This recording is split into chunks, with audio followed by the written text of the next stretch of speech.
Good morning students. ગયા લેક્ચરની અંદર આપણે ચાલુ વર્તમાનકાળનો અભ્યાસ કરી રહ્યા હતા. ચાલુ વર્તમાનકાળનો ઉપયોગ શું હતો? તો કે ચાલુ વર્તમાનકાળ છે એ ચાલુ ક્રિયા દર્શાવવા માટે વપરાય છે.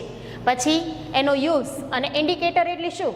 તો કે ચાલુ વર્તમાનકાળની અંદર વપરાતા શબ્દો કે જેના દ્વારા આપણે કાળને ઓળખી શકીએ. કેવા?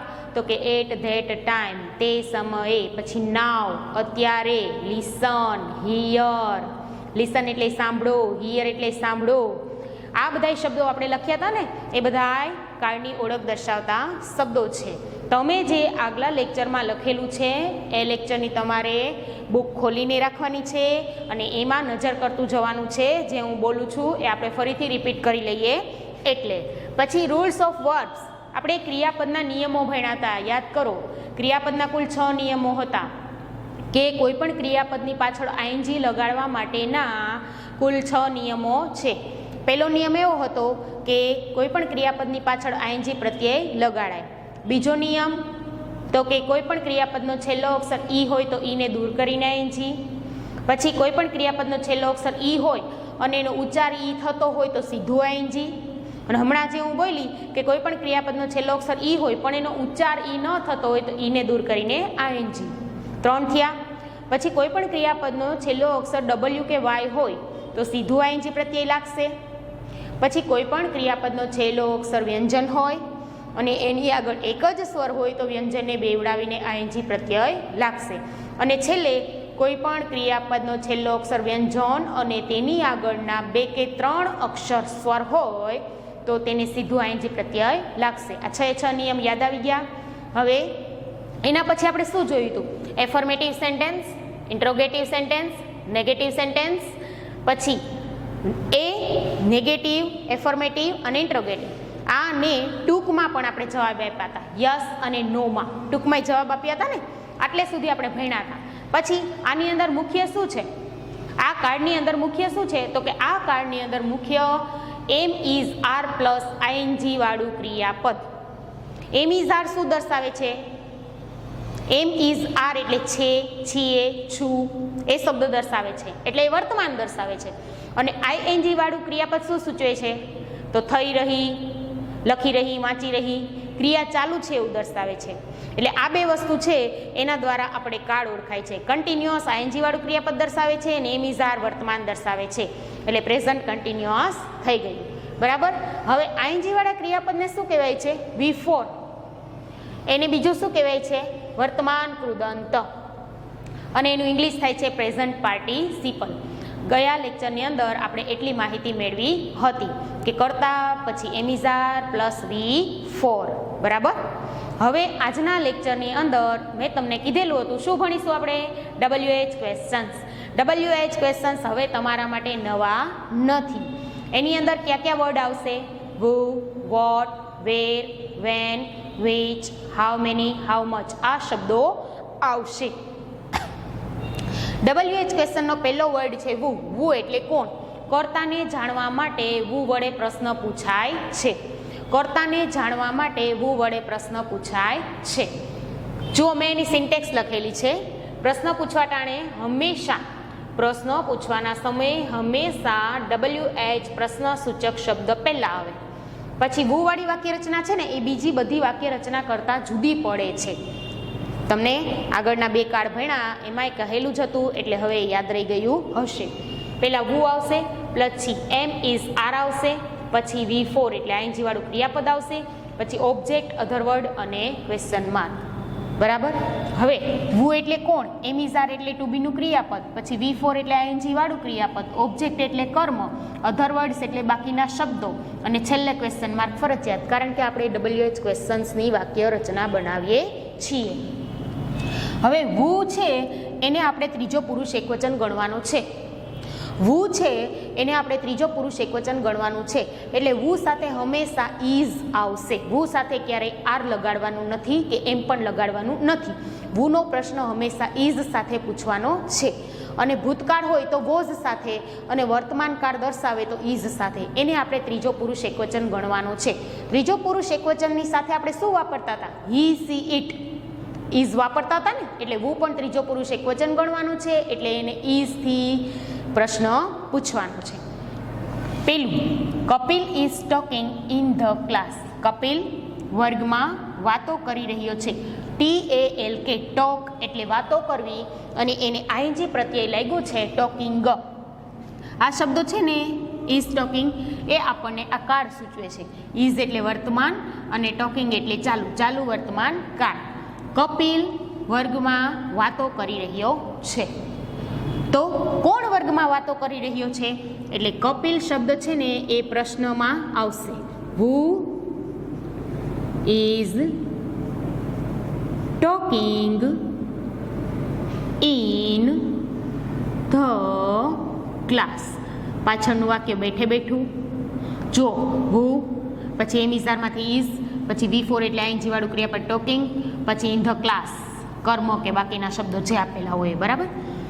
પ્રશ્ન શું બનશે? જુઓ, કોણ વર્ગમાં વાતો કરી રહ્યું છે? કોણ વર્ગમાં વાતો કરી રહ્યું છે? તો જવાબમાં મળે આપણને કર્તા તરીકે કપિલ. એટલે વુ વાળી વાક્ય રચના સાવ સહેલી છે. વુ ઇઝ પછી પાછળના જે શબ્દો હોય બેઠે બેઠા. રમા એન્ડ હર ફ્રેન્ડ્સ બહુવચન છે તો પણ આપણે વુથી જ પ્રશ્ન પૂછવાનો છે અને ઇઝ જ લગાડવાનું છે, કારણ કે વુને ત્રીજો પુરુષ એકવચન ગણવાનું છે. અહીં આપણને ખબર છે કે બહુવચન છે તો આપણે આર લગાડવાનું નથી. આપણને ખબર છે કે બહુવચન છે, અહીં આર લગાડવાનું નથી, કારણ કે વુને ત્રીજો પુરુષ એકવચન ગણેલો છે. ત્રીજો પુરુષ એકવચન ગણેલો હોય તો તેની સાથે હંમેશા ઇઝ આવે. એટલે વુ ઇઝ પછી ડ્રોઈંગ. એ રંગોલી. શું હતું કે રમા અને તેના મિત્રો, આર એટલે છે, ડ્રોઈંગ એટલે દોરી રહ્યા, એ રંગોલી એટલે રંગોળી. રમા અને તેના મિત્રો રંગોળી દોરી રહ્યા છે. રમા અને તેના મિત્રો રંગોળી દોરી રહ્યા છે. તો પ્રશ્ન વુથી પૂછો. તો રમા અને તેના મિત્રો છે એવુંથી આપણે પૂછી લઈએ છીએ, એટલે એને દૂર કરવાના છે. એ પ્રશ્નોમાં ધ્યાનમાં લેવાના નથી. અને કાળ દર્શાવતા શબ્દો ક્યાં છે? Are drawing. Who is drawing a rangoli. કોણ રંગોળી દોરી રહ્યું છે? તો જવાબમાં મળે રમા એન્ડ હર ફ્રેન્ડ્સ. સમજાઈ ગયું? બધા જ કાળમાં વુ વાળી વાક્ય રચના છે એ બીજા બધા WH પ્રશ્ન શબ્દ કરતાં જુદી પડે છે. એ વાક્ય રચનામાં વુ પછી પાછળનું સેન્ટેન્સ બેઠે બેઠું લખવાનું હોય છે. પછી વોટ. વોટ એટલે શું? કર્મ જાણવા માટે વપરાય છે. આપણને ખબર જ છે ને, આગળ આપણે બધી વાક્ય રચના શીખી ગયા છીએ. એમાં થોડો થોડો ફેરફાર થાય છે, કારણ કે કાળ બદલે છે એટલે. બાકી બધું સરખું જ છે. એના ગુજરાતી સરખા છે, પણ ક્યાં ફેરફાર થાય છે? તો કે કાળ દર્શાવે છે ને એ શબ્દોમાં ફેરફાર થાય છે. ભૂતકાળ હોય તો ડીડ આવે, વર્તમાન કાળ હોય તો ડુ અને ડઝ આવે, ચાલુ કાળ હોય તો એમ ઇઝ આર પ્લસ આઈએનજી આવે. આ શબ્દોમાં ફેરફાર થાય છે, બાકી બધું સરખું જ હોય છે. વાક્ય રચના જોઈએ. સિન્ટેક્સ એટલે વાક્ય રચના. વોટ એટલે શું. પછી ટુ બીનું ક્રિયાપદ એમ ઇઝ આર, ત્રણમાંથી કોઈ પણ એક હોય.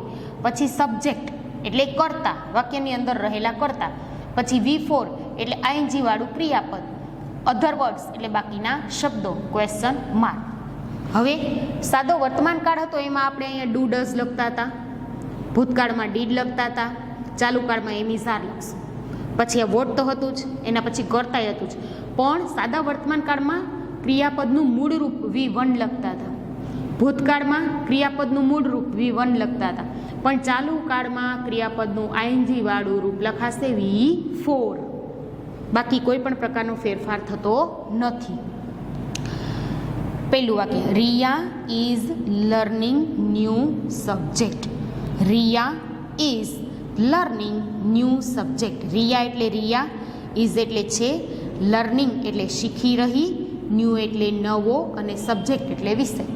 રિયા નવો વિષય શીખી રહી છે. રિયા શું શીખી રહી છે? તો રિયા શું શીખી રહી છે? નવો સબ્જેક્ટ એટલે એક નવો વિષય ભણી રહી છે. નવો વિષય શીખે છે એટલે આ શબ્દ છે એ આપણે પ્રશ્નમાં પૂછવાનું છે, એટલે એને આપણે દૂર કરવાનો. એ પ્રશ્નમાં લખીશું નહીં. અને કાળ સૂચક શબ્દો કયો છે? કાળ જે આપણને દર્શાવે છે એ શબ્દો ક્યાં છે? તો ઇઝ લર્નિંગ, ચાલુ કાળ દર્શાવે છે. બરાબર. હવે આપણે વાક્ય રચના જોતા જઈએ. પહેલાં આવશે વોટ.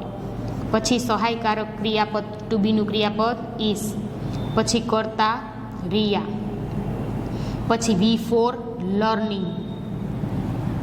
કર્મ તો પૂછી લીધું છે, અધર વર્ડ્સ આપેલા નથી એટલે ક્વેશ્ચન માર્ક. રિયા શું શીખી રહી છે?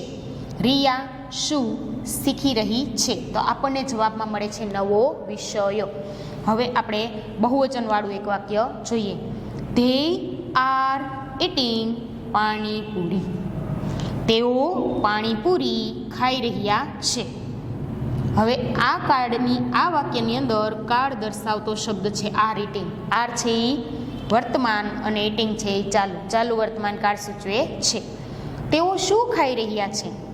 તેઓ શું ખાઈ રહ્યા છે એટલે આપણને જવાબમાં મળે છે પાણીપુરી. એ શબ્દ છે આપણે દૂર કરશું, એને દૂર કરી અને પછી વોટ વડે પ્રશ્ન લખીશું.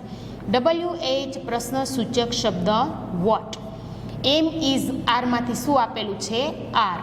પછી કર્તા ધેય, પછી V4 એટલે ING વાળું ક્રિયાપદ એટિંગ, પછી વોટથી કર્મ પૂછી લીધું છે જે આવશે નહીં, અને અધર વર્ડ્સ આપેલા નથી એટલે ક્વેશ્ચન માર્ક.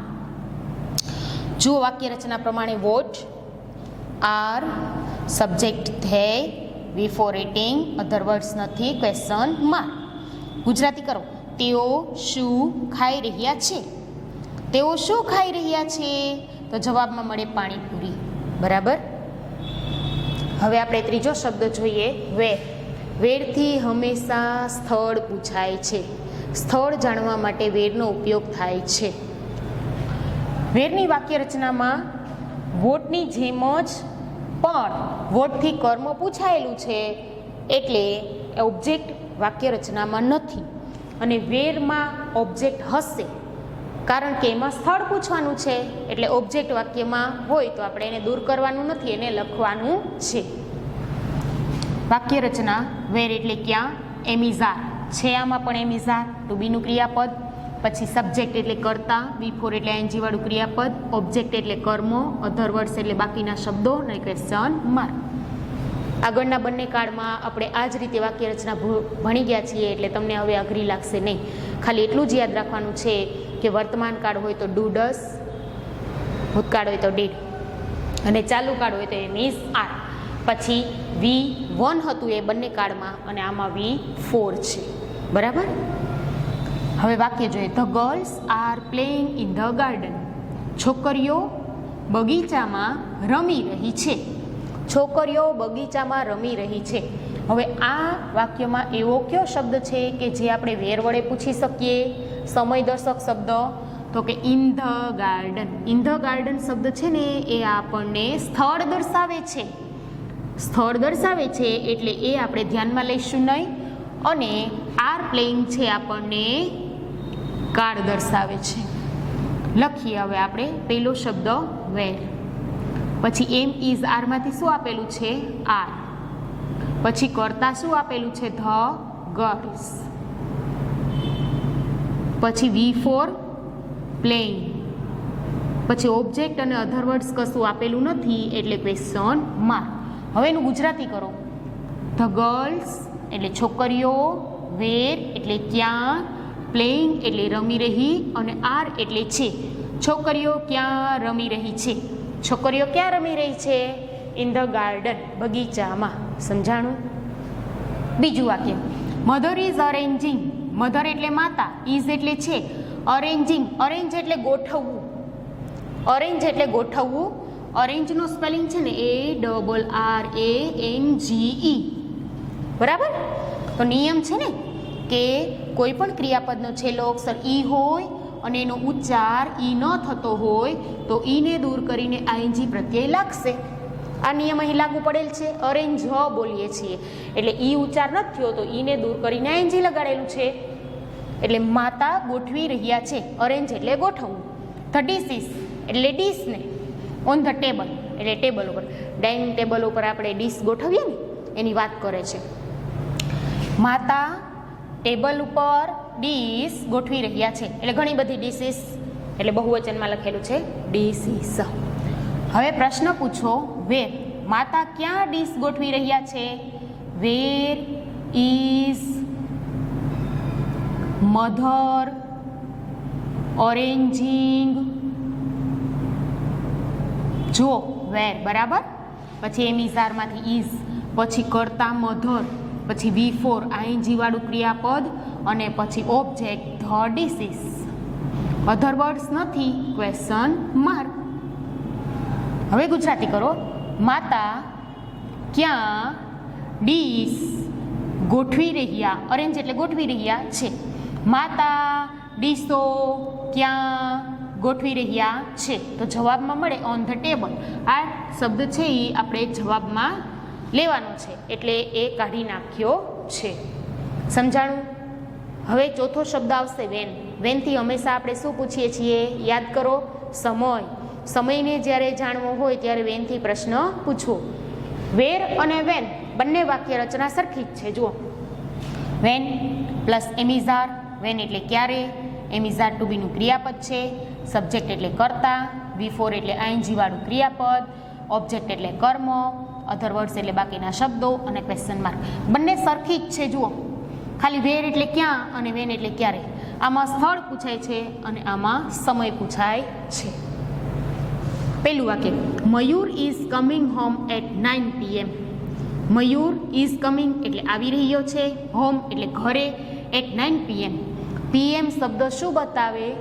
મેં તમને આની પહેલાંના લેક્ચરમાં કીધું હતું, જ્યારે આપણે આની પહેલાંનો કાળ ભણતા હતા ને ત્યારે મેં તમને PM લખાયું હતું. પોસ્ટ મેરિડિયમ PM છે એ બપોરના 12 થી રાતના 12 સુધીનો સમય બતાવે છે.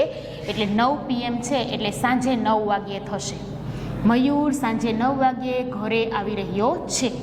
તો સાંજે 9 વાગ્યે શબ્દ છે ને એ સમય દર્શાવે છે, જે પ્રશ્નમાં ધ્યાનમાં લેવાનો નથી. અને ઇઝ કમિંગ શબ્દ આપણો ચાલુ કાળ દર્શાવે છે. બરાબર. હવે વેનથી આપણે વાક્ય રચના મુજબ પ્રશ્ન બનાવીએ. વેન આવ્યું, પછી બીજો શબ્દ શું આપેલો છે? ઇઝ. પછી કર્તા તરીકે નામ આપેલું છે મયુર. પછી V4 એટલે આઈએનજી વાળું ક્રિયાપદ આપેલું છે કમિંગ, અને પછી હોમ. બરાબર. When is Mayur coming home? Question mark. Gujarati કરો. મયુર ઘરે ક્યારે આવી રહ્યો છે? મયુર ઘરે ક્યારે આવી રહ્યો છે? તો આપણને જવાબમાં મળે એટ 9 PM. પૂછાઈ ગયો પ્રશ્ન, સમય દર્શક. બીજો પૂછીએ. હવે આમાં તમને ખબર પડી ગઈ હશે કે સમય દર્શક શબ્દ કયો છે. વાંચો. માય પેરેન્ટ્સ, મારા માતા પિતા, આર ગોઈંગ જઈ રહ્યા છે, to Surat, Surat, at this time આ સમયે, અત્યારે. એટ ધીસ ટાઈમ શું બતાવે? સમય, જે વેનથી પૂછવાનો છે. અને આર ગોઈંગ શું બતાવે? કાળની નિશાની. હવે લખશું આપણે વેન, પછી એમિઝારમાંથી શું આપેલું છે? આર, પછી કર્તા તરીકે તમે માયનું માય પણ રાખી શકો અને યોર પણ કરી શકો. Van are my parents. જો વેન આવ્યું, પછી એમિઝારમાંથી આર આવ્યું, પછી માય પેરેન્ટ્સ શું છે? કર્તા. પછી V4 શું છે આમાં? ગોઈંગ. પછી to Surat. Question mark. Gujarati કરો. મારા માતા પિતા ક્યારે સુરત જઈ રહ્યા છે? અહીંયા તમે યોર લખો તો તમારા માતા પિતા ક્યારે સુરત જઈ રહ્યા છે? તો જવાબમાં મળે એટ ધીસ ટાઈમ, આ સમયે, અત્યારે. સમજાઈ ગયો વેનથી પ્રશ્ન પૂછાય એ પણ. હવે વિચ, ક્યુ, કઈ, કેવો, કેવી, કેવું, કઈ, આ બધા શબ્દો છે એ વિચ વડે પૂછાય છે.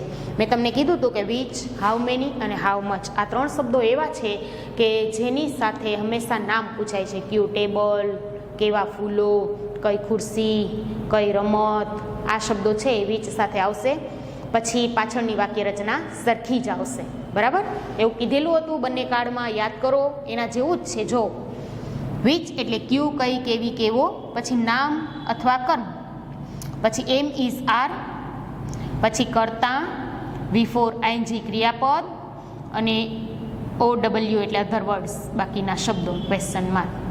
હતી આવી જ વાક્ય રચના. જ્યાં એમ ઇઝ આર છે ત્યાં ડુ ડઝ હતું, જ્યાં V4 છે ત્યાં V1 હતું. એટલે વાક્ય રચના કંઈ તમારા માટે નવી નથી, બાકી કરી લેવાની હોય એક કાળની, એટલે બધી યાદ રહી જશે. Mother is buying the pink sari.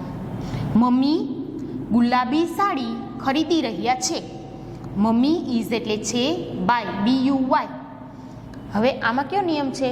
તો વાય કે ડબલ્યુ હોય તો સીધું શું લગાડવાનું? ING. મમ્મી છે ખરીદી રહ્યા ગુલાબી સાડી, મમ્મી ગુલાબી સાડી ખરીદી રહ્યા છે. વીચથી પ્રશ્ન પૂછવાનો છે તો વીચ શું થશે? કઈ સાડી? વીચ સાડી. એટલે પહેલાં WH પ્રશ્ન સૂચક શબ્દ લખો વીચ, પછી નામ આવશે સારી, વીચ સારી, પછી એમ ઇઝારમાંથી ઇઝ, પછી કર્તા તરીકે મધર,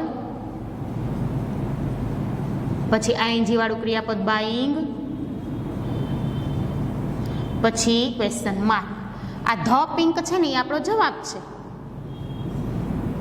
અને ઇઝ બાઈંગ છે એ આપણને દર્શાવે છે કાર્ડ. બરાબર. કઈ સાડી છે મમ્મી ખરીદી રહ્યા? મમ્મી કઈ સાડી ખરીદી રહ્યા છે? તો આપણને જવાબ મળે ધ પિંક. નક્કી જ કરેલું છે કે ગુલાબી સાડી. બરાબર. હવે હી ઇઝ ગિવિંગ, તે છે, ગીવ GIVE, ઈ છે પણ એનો ઉચ્ચાર ઈ નથી થતો, ગીવ થાય છે એટલે ઈને દૂર કરીને ING, ગિવિંગ. ગીવ એટલે આપવું અને ગિવિંગ એટલે આપી રહ્યો. તે આપી રહ્યો છે. મી એટલે મને, કલરફુલ એટલે રંગબેરંગી અને ફ્લાવર્સ એટલે ફૂલો. તે મને રંગબેરંગી ફૂલો આપી રહ્યો છે. તે મને રંગબેરંગી ફૂલો આપી રહ્યો છે. તો હવે વીજથી પ્રશ્ન પૂછવાનો છે. તો એમ પૂછાય ને, તે મને કેવા ફૂલો આપી રહ્યો છે? તે મને કેવા ફૂલો આપી રહ્યો છે? તો કેવા ફૂલો એટલે વિચ ફ્લાવર્સ, વિચ ફ્લાવર્સ. પછી ક્રિયાપદ ઇઝ, કર્તા હી, પછી ING વાળું રૂપ ગિવિંગ અને ઓબ્જેક્ટ મી. કલરફુલ છે એ આપણો જવાબનો શબ્દ છે. તે મને રંગબેરંગી ફૂલો આપી રહ્યા છે એટલે કલરફુલ આવશે નહીં. અને ઇઝ ગિવિંગ આપણનો કાર્ડ દર્શાવે છે. અને ફ્લાવર્સ છે એ અહીં વીચની સાથે આવી ગયા છે એટલે છેલ્લે ક્વેશ્ચન માર્ક. કેવા ફૂલો છે તે આપી રહ્યો મને? તે મને કેવા ફૂલો આપી રહ્યો છે? તો જવાબમાં મળશે કલરફુલ. હવે અહીંયા ફ્લાવર્સ છે ને, તો એવું ન ગણતા કે આગળ ફ્લાવર્સ છે તો મારે આર મૂકવાનો નહીં. આપણે કર્તા પ્રમાણે એમ ઇઝ આર મૂકવાનો છે. તો કર્તા આપણા ત્રીજો પુરુષ એકવચન હી છે ને એટલે ઇઝ લખેલું છે અને વાક્યની અંદર પણ ઇઝ જ છે. એટલે જે વાક્યમાં હોય એ જ આપણે એમ ઇઝ આર લેવાનું છે. બધામાં જુઓ એવું જ છે. એ ઇઝ છે તો આપણે પ્રશ્નમાં ઇઝ છે, પછી અહીંયા પણ ઇઝ છે તો પ્રશ્નમાં ઇઝ, અહીંયા આર છે તો પ્રશ્નમાં આર, પછી અહીંયા આર ઇઝ, પછી ઇઝ આર, પછી ઇઝ એ જ શબ્દો મૂકવાના. માત્ર ફેરફાર ક્યાં થશે? તો કે વુવાળા પ્રશ્નમાં બહુવચન હોય તો પણ ઇઝ જ લખવાનું છે, કારણ કે વુને ત્રીજો પુરુષ એકવચન ધારવાનો છે. પછી હાઉ મેની એટલે કેટલા? ગણી શકાય તેવી સંખ્યા જાણવા માટે હાઉ મેની વપરાય છે. આંકડામાં જવાબ મળે, સંખ્યામાં જવાબ મળે તેવી સંખ્યા જાણવા માટે હાઉ મેની વપરાય છે. આવું આપણે ભણી ગયા છીએ. હવે એની વાક્ય રચનામાં વીચ જેવી જ, વીચ પછી નામ અથવા ઓબ્જેક્ટ જો છે, વીચ પછી નામ કે ઓબ્જેક્ટ, પછી એમિઝાર, પછી કર્તા, પછી V4, અધર વર્ડ્સ, ક્વેશ્ચન માર્ક.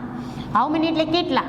નામ અથવા કર્મ, ટુ બીનું ક્રિયાપદ, કર્તા ING વાળું ક્રિયાપદ, બાકીના શબ્દો પ્રશ્નાર્થ ચિહ્ન. બરાબર. હવે એના બંને ઉદાહરણ જોઈએ. They are planting 10 trees. How મેનીથી આપણે સંખ્યા જાણી શકાય. સંખ્યા કઈ આપેલી છે? 10. આ 10 છે એ આપણે ધ્યાનમાં લેવાનું નથી. પહેલાં આપણે વાક્ય રચના પ્રમાણે લખશું હાઉ મેની. પછી પહેલાં વાક્યનું ગુજરાતી કરો તો તેઓ છે, પ્લાન્ટ એટલે વાવવું, પ્લાન્ટિંગ વાવી રહ્યા, 10 એટલે 10 અને ટ્રીઝ એટલે વૃક્ષો. તેઓ 10 વૃક્ષો વાવી રહ્યા છે. તો તેઓ કેટલા વૃક્ષો વાવી રહ્યા છે? કેટલા વૃક્ષો એટલે હાઉ મેની સાથે શું આવશે? ટ્રીઝ. નામ આવી ગયું. પછી એમિઝાર શું આપેલું છે વાક્યમાં? આર. પછી સબ્જેક્ટ તરીકે ધે.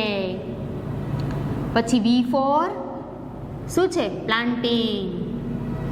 પછી અધર વર્ડ્સ ઓબ્જેક્ટ કઈ આપેલું છે?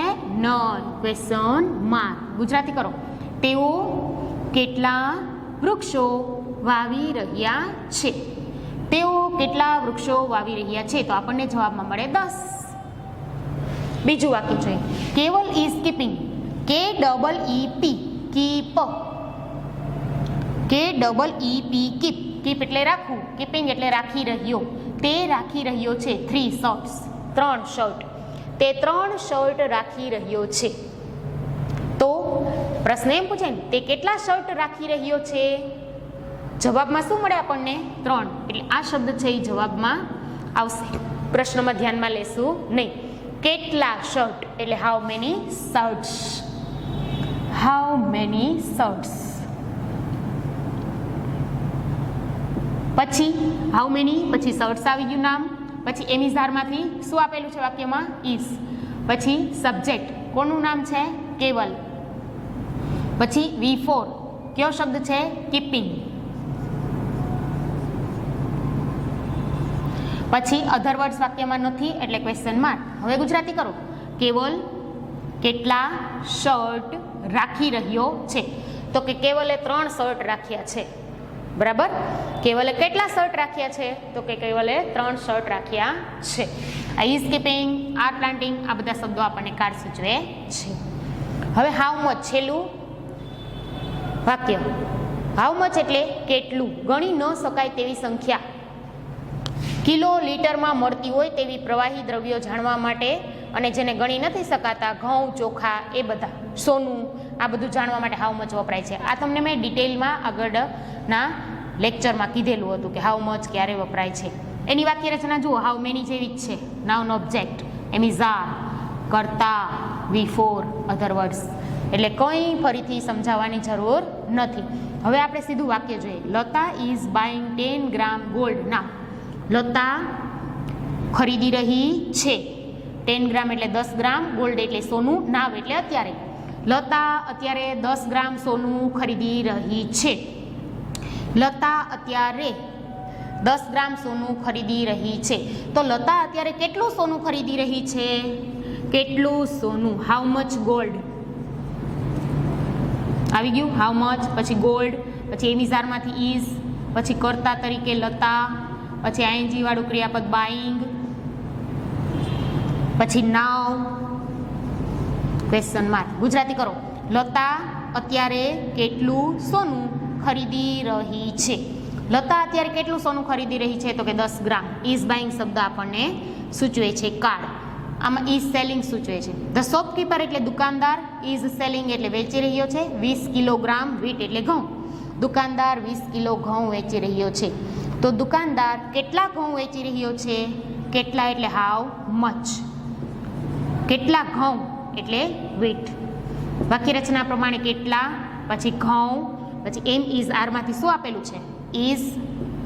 પછી સબ્જેક્ટ એટલે ધ શોપકીપર, કર્તા, પછી V4 એટલે આઈએનજી વાળું ક્રિયાપદ, સેલિંગ, પછી અધર વર્ડ્સ આપેલા છે નહીં, અને 20 કિલો છે ને આપણો જવાબ છે એટલે ક્વેશ્ચન માર્ક. ગુજરાતી કરો. દુકાનદાર કેટલા ઘઉં વેચી રહ્યો છે? દુકાનદાર કેટલા ઘઉં વેચી રહ્યા છે? તો જવાબમાં મળે 20 કિલોગ્રામ. હવે WH ક્વેશ્ચન્સ છે એ અહીં પૂરા થઈ જાય છે. બરાબર.